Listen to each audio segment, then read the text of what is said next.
菲律賓以東嘅低壓區已經增強為熱帶氣旋，我哋會同大家詳細分析佢未來嘅發展以及對香港嘅風雨影響。由衛星雲圖可見，系統正喺度建立緊低層環流中心，並且持續有強對流爆發。預料受惠於極高嘅海水溫度、偏低嘅垂直風切以及良好嘅赤向流出下，佢會喺未來2-3日持續增強。由於風暴嘅環流較細，唔排除佢會出現爆發增強嘅情況，巔峰強度仍然存在變數。喺路徑方面，受到副熱帶高壓脊嘅引導下，風暴將會採取西北方向移動，橫過南海東北部。隨住副高嘅勢力範圍逐漸延伸至風暴以北，系統係有機會轉向偏西方向移動，移向香港附近。由於副高西伸嘅幅度同埋時間仍然存在變數，現時仍然未能確定風暴喺香港嘅東面定係西面登陸。加上一股東北季候風會喺下週初抵達華南沿岸，為風暴嘅強度同埋路徑增添咗不確定性。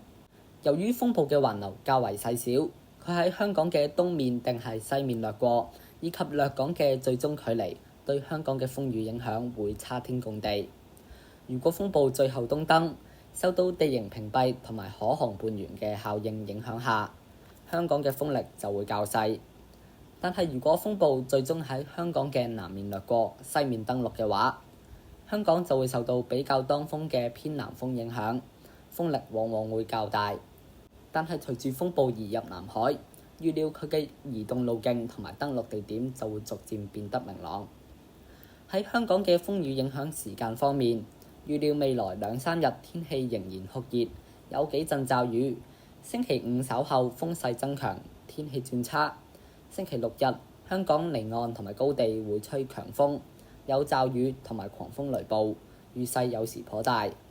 而如果風暴最終非常接近香港，以及喺香港以南掠過嘅話，唔排除風雨預測會有進一步上調嘅空間。現時我哋評估天文台為呢個熱帶氣旋發出熱帶氣旋警告信號嘅機會係高，風暴相當大機會進入南海，會對香港有一定影響。但係至於會唔會改發更高信號，就要視乎風暴最終嘅強度以及移動路徑。現階段仍然係言之尚早。正如我哋先前提到，風暴嘅環流較細，只要風暴行歪少少，對香港嘅風力威脅就會有好大嘅分別。我哋會適時喺各大社交平台發布我哋嘅最新評估。相信大家都好關心，下個禮拜會唔會又有風打？